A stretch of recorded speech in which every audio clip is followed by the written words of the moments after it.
Hey, it's your guy Tyrrell back with the interviews. In today's video, we're going to briefly analyze the main tactical themes in Arsenal's 2-2 draw with Crystal Palace. So in today's video, first we're going to focus on Crystal Palace's defensive shape, then we'll shift to Arsenal's issues in possession, and lastly we'll focus on Arteta's substitutions. So when we break down the game and we do look at the board, we have both sides operating in a 4-2-3-1. Granted that Crystal Palace were more of a 4-3-3, with Gallagher given the freedom to push forward into advanced positions. Both sides were forced to make personnel changes. Arteta opted to play Odegaard besides Thomas Partey to include Smith Rowe into the starting lineup, and he went with wide direct players out on the flanks in Saka and Pepe. Wilfried Zaha was unable to feature in the Palace starting 11, so that resulted in Edouard playing from the left-hand side, and it deprived Palace their 1v1 threat and creator on that left side of the pitch. However, when we look at how both sides look to approach the game, Arsenal were looking to press from the front in the earlier stages, and it was with Aubameyang and Smith Rowe looking to close down the center backs, and if they weren't doing it together, one was sitting on Milivojevic while the other attacking player closed down the center back on the ball, and vice versa. At times when they did look to close both center backs, that would see Thomas Partey or Odegaard looking to step towards Milivojevic, and that would leave the deeper Arsenal midfielder to stick with his marker and force one of the center backs to step forward to close down the spare midfielder. For example, if Odegaard stepped towards Milivojevic, Thomas Partey would stick to McArthur, and that would need Gabriel to push to Gallagher. Or if Odegaard stuck to Gallagher and Thomas Partey pushed to Milivojevic, if they didn't want White to step to McArthur, you would see Pepe tucking into a narrow position to close down McArthur. Here you can see Arsenal's press with Aubameyang stepping towards Mitchell, Smith Rowe prepared to shift across to Anderson, and that's where you see both Odegaard and Thomas Partey stepping into the path of Milivojevic. Once Anderson receives the ball, it's Smith Rowe closing him down. You see Saka prepared to close down Ward, and that's where Odegaard shifts laterally to ensure that Milivojevic isn't a passing option, and that's where you also see Pepe and Thomas Partey shifting more central to close down McArthur, who's dropping off deeper. Meanwhile, when you focus on how Crystal Palace looked to close down Arsenal, they had Benteke often sitting on the deepest lying midfielder in Thomas Partey, and that's where you would see Edouard and Ayew looking to close down Gabriel and White.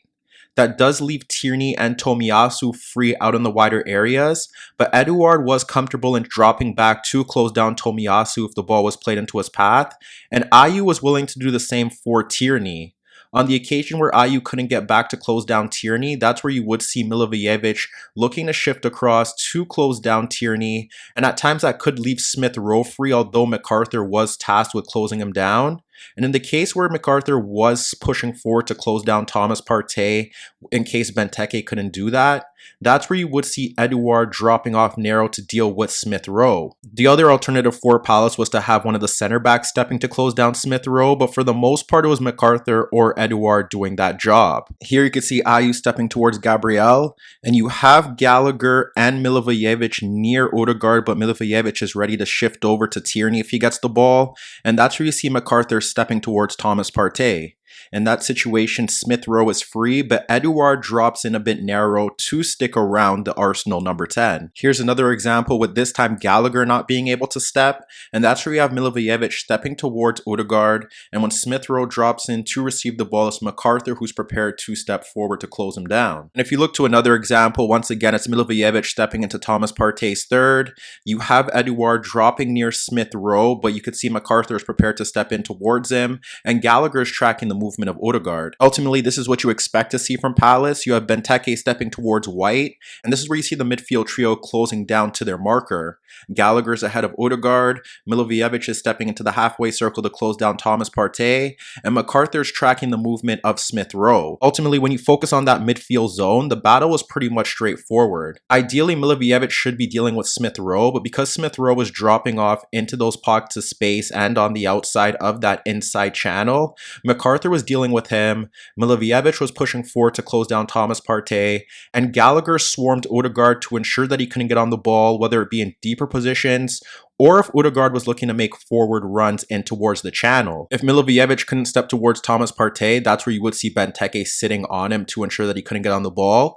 And Palace were comfortable with White and Gabriel looking to build attacks from those deeper positions. Ultimately, there was no real surprise in how Arsenal were looking to approach this game, and the biggest issue that Arteta's men encountered was, along with their sloppy play when they got into good positions, they simply couldn't win their individual duels. Saka struggled for the most part of that first half against Ward, and when Tierney got into overlapping positions, he wasn't looking to get the better of the Crystal Palace right back. Aubameyang was often isolated up front, and while Nicolas Pepe did play a part in that opening goal, because there was no overlapping runs from Tomiyasu, his impact was limited. In many cases, Palace's intent to shut down that Arsenal midfield ensured that Arsenal couldn't create chances from central areas as well. Meanwhile, when you look to Palace, yes, they did have a lot of possession in that opening half, and there were only a few issues that Mikel Arteta could have rectified.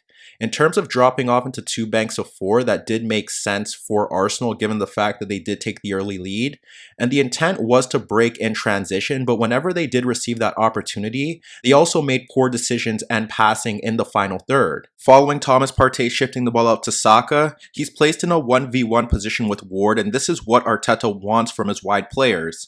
However, in this situation, Saka looks to poke the ball over Ward, and he ends up conceding possession into Anderson, and that highlights one of the issues that Arsenal had throughout the game. Following another switch of play to Tierney this time, here you could see Smith Rowe and Odegaard breaking into Palace's third, with only Milivojevic free to cover. When Tierney slides the ball across Milivojevic for Odegaard, his first touch is poor, and it creates a 50-50 opportunity for Smith Rowe to get to the ball before Gallagher, who is stepping out of the back line. But from this situation, what ends up happening is that Gallagher does get to the ball first, and he ends up winning his challenge with Smith Rowe, and that halts the Arsenal attack. Initially, we have Thomas Partey ahead of the midfield bank in his own half, looking to split Ayew and Gallagher to find Odegaard in a pocket of space. When Odegaard receives the ball near the halfway circle, what he ends up doing is that he has Tierney looking to make the run beyond Ayew, and that's the pass that he could play in if he doesn't want to slide the ball out to Saka to get into an instant 1v1 with Ward. He ends up sliding the ball to Tierney, who breaks into Crystal Palace's half beyond Ayew, and from this position, because Aubameyang is making a run to drag away both Gallagher and Anderson, Smith Rowe is free in the right channel, and all he has to do is slide the ball into his path to play him free on goal, but his pass from that zone is poor, and it allows Mitchell to recover his position to intervene. But the decision to drop off the 2 banks of 4 was interesting due to the fact that Palace shifted into a 3-2-5 in possession. They had Mitchell pushing forward down the left-hand side, occupying that wide touchline position with Ayew, and they provided the width. And that's where you saw Gallagher and Ward adopt those narrow positions on the outside of Anderson.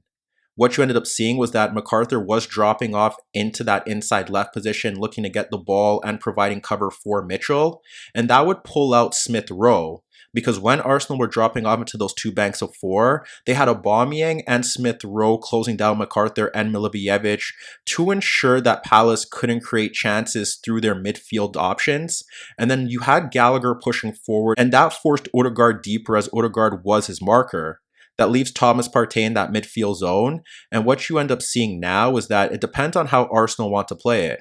Because Pepe should be tracking the movement of Mitchell and Tomiyasu can't step to Edouard. But if Edouard is shifting laterally, then Thomas Partey should be closing him down there as well. Ultimately, the only real issue that you can have with Arteta dropping off into 2 banks of 4 in this situation was the fact that he was allowing Anderson and Gallagher time on the ball. And if you looked at Palace's previous games, those 2 players are creators from those deep center back positions.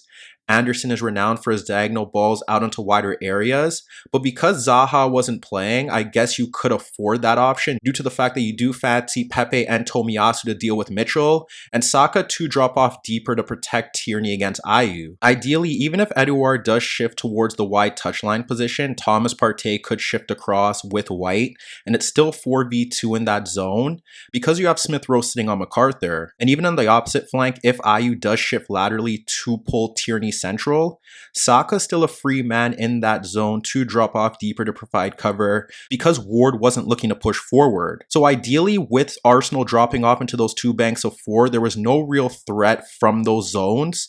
And the only real worry here for them was if Anderson and Guéhi were able to bypass the front line and Thomas Partey and Odegaard to find Edouard or Gallagher, who were shifting laterally in between the lines. Here you could see Milivojevic on the ball beyond Aubameyang near the halfway line, and he ends up sliding it across Thomas Partey and Odegaard into the path of Edouard, shifting laterally between the lines. And you could also see Gallagher in a pocket of space to the outside of Odegaard. Ultimately, this is a situation that Arsenal didn't want to get themselves into. You witnessed the three-man backline with Milivojevic dropping into the halfway circle to pull out Odegaard, and that's where you now see Saka and Thomas Partey leaving a big gap in that midfield zone with Edouard and Gallagher shifting laterally to receive it. As Palace drop into a three-man backline, you could see Aubameyang and Pepe in between Milivojevic, and that's where Anderson looks to wrap the ball around Aubameyang to split Odegaard and Thomas Partey for Benteke dropping off the center backs. When Benteke receives the ball, you could see that Edouard did shift laterally between the lines, and now he could receive the chest layoff beyond Odegaard and Thomas Partey. As Edouard does look to break forward, you could witness Thomas Partey looking to recover his position by tracking back to apply pressure, but Edouard does a very good job of brushing off the Thomas Partey pressure, and now he's able to break forward because you could see Odegaard didn't get himself back into position. That results in Edouard carrying the ball into the final third, where he ends up looking to cut across the center backs, but because Benteke's movement has pulled away Tomiyasu, now Edouard has space to slide the ball to Mitchell, who's making a free run into left half space, but when he looks to play that pass, Mitchell is unable to get a first touch on it. Obviously, it was clear that Arsenal did need another ball player in that midfield zone, and it resulted in Saka leaving the game for Lacazette, and it pushed Odegaard into a number 10 role with Smith Rowe shifting to the left. Ultimately, that didn't shift Palace's overall approach out of possession, as now you had Gallagher swarming Lacazette, and then you ended up seeing McArthur tracking the movement of Odegaard as Milivojevic stepped to Thomas Partey. Therefore, when you question how Arsenal did concede goals in this game, it was simply down to their inability to cope with single-man pressure from the Palace midfielders. In the build-up to Crystal Palace's equalizer, it's Tomiyasu who squared the ball into Thomas Partey, but when he turned centrally, he stepped into Ayew's pressure from behind, and that resulted in Benteke getting into a 1v1 with Gabriel to level the game. Later on in the half, this time it's Tomiyasu losing possession at the edge of the box with pressure being applied from behind, and it leaves an unmarked Gallagher in this position to fire an effort inches over the net. And the build-up to Crystal Palace's second goal comes from nothing, as Lacazette simply loses the ball due to Gallagher's pressure in Palace's third, and it results in a 3v3 counterattack that does witness Olise receiving the pass from Gallagher and instantly sliding it into the path of Edouard, who's now in a 1v1 with White, and Edouard's run results in White backing all the way up to a 6-yard box, which frees up a shooting lane from Edouard to fire a shot from point blank range beyond Ramsdale. Ultimately, Arteta's decision to finally bring on Lacazette did change the game. It shifted Smith Rowe into that number 10 role, and it pushed Aubameyang out to the left.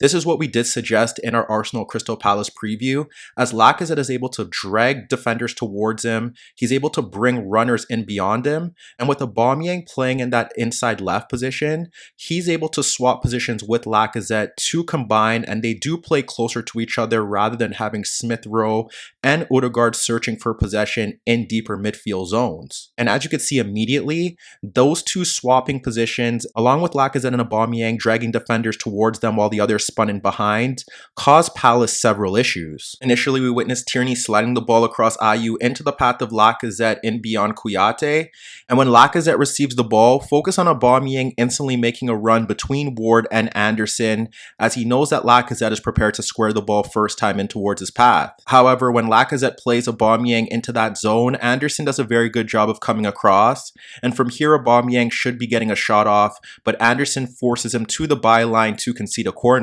Minutes later, once again, it's Tierney on the ball and Ayew doesn't get tight. And look at the positioning of Aubameyang and Lacazette. Lacazette is occupying Ward, but Tierney could play a ball across Ayew into the path of Aubameyang, free in space just ahead of Anderson. When Aubameyang receives the ball, that's where you witness Lacazette spinning on the outside of Ward to break into left half space. And while Ward does a very good job of forcing Lacazette to the byline, Look at his options in the penalty area, but Lacazette is still able to pick out Smith Rowe in this free position at the edge of the box, but he ends up scuffing his volley, and he should be hitting the target at the very least. Here you can see Lokonga taking a touch across Olise and Gallagher, and you witness Aubameyang dropping off the center backs, and Lacazette positioned to the right of Kouyaté. When Lokonga plays the ball into the path of Aubameyang, you could see that neither of the center backs step tight, and that's where Lacazette looks to exploit the space behind Kouyaté and make a run just beyond the stepping Anderson. What happens next is Aubameyang plays a first-time ball between Anderson and Guéhi for Lacazette breaking into left half space, and from there he looks to play a first-time effort around the keeper, but that's where you end up seeing Guaita make a quality save to deny the Arsenal striker. While Palace did eventually shift to a 5-4-1 to close out the game, Arteta's final tactical shift witnessed Martinelli now hugging the touchline on the left-hand side, with Tierney adopting a narrow left-sided deeper position. Not only could Martinelli look to run towards the byline to deliver crosses, his willingness to cut in central and move into the penalty area gave Arsenal a third option in that penalty box, and it ultimately played a key role in Arsenal eventually getting their equalizer. So as you can see, this was an underwhelming display from both the players and the manager, but the introduction of Lacazette justified the notion that he should have started here as he played a key role in Arsenal's best second half moves.